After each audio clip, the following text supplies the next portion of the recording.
Sauliau, ten tavo bairiai, manau, kad jau. Nebuvo mažesni paukščiai. Dar nuotrauka. Va, jo. Na, aišku, tik tiek, kad nuotrauka yra tokia, kokie pavyko ją nufotografuoti. Tai apibūdintojas duoda aiškius požymius. Čia, aišku, natūraliau didesnis spalvom, vat pradedant žem, labai Vienišas didelis medis, va. balselį. Bet kai tau reikėjo, va, Taigi, čia pažiūrėkit. požymių, tada jau eina šitą, čia daugiau rūšių. Čia rūšių daugiau. Visokiam požemiam. Jo, o čia taip ir yra. Va, pažiūrėk, iš tų patrautis lygį čia nėra. Tai nerealiai super. Ai, nutupės, tai ten lygiai, net ir neužgynė. Jo, bet jis lietuvių tam medį. Dabar suoja. Jo, gražiai tu punčiukas. Bet čia kitas, šiandien. Tai kas ant vaikės jūrinė realiai nesugėtų lingės? Tai ten ir megos gal šiandien.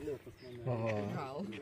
Nu, va, dar sulaukė vienos rašės. Uodega balta. Koja dar vieną kolekciją. Šiemet geriau. Tu šinukas nedaug rašysit, viskas. Ai, žartinės. Kojas, ne, tai tu šitas brastinis, raudonkojus. Kad brastinis tai tikrai beveik. Nu, Šitas, kai užskrido, žiūriu. Dvi dar papildomas rūšės į sąrašą, va, turėjau kolegos. Vėl kiba kaktelėjo. Iš labai toli, man atrodo, personaželis girdėjęs tenai, bet jis dar iš tenai. Tikėtinai, kad iš čia tikrai yra, Jis dar nuo kito buvo. Yra, tai čia jau tikrai. Praeitą vasarą mes vaikutį matėme. Su ragiukais? Nes mama bėgo prieš ir du žiukai. geriausia diena mano vasaros buvo. Kas, pavyzdžiui, tokį pavadinimą sugalvojo? Perkūno žemės? Todėl, kad mekena, kai skrenda. Dangoj?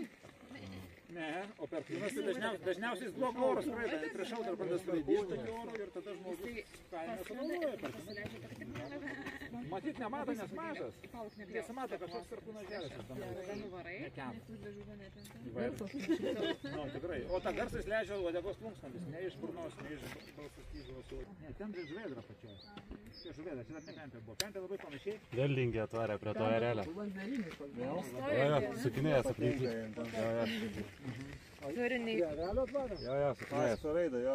Duos velnių, sakė. Tas sukinėja galvą. Erelis nepagaus lingis, ne?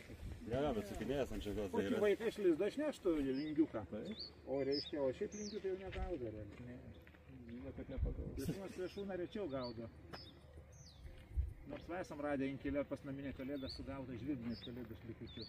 Jo, šitą tai girdėjau, kad tu valgė. pagauna. Kitas kalėdas pagauna žvirbinės. Nors jos peri vienas šalia kitos, principė gali perėti, bet kartais mums turi pasakyti, nes mes nesugebėjom pamatyti tą puodą įdarį. Nu ką, tą linksmą gaidą gal baigiam? Gal parduotuvės neužsidarė. Na, aišku, galim gal perkūno želėtą gal tokio sulaukti. Daugiau tikimybės labai lėlys čia kažkur miške gal yra, bet čia ne tas turas ir ne visai ta vieta, kad labai iš čia gerai girdėtųsi. Va.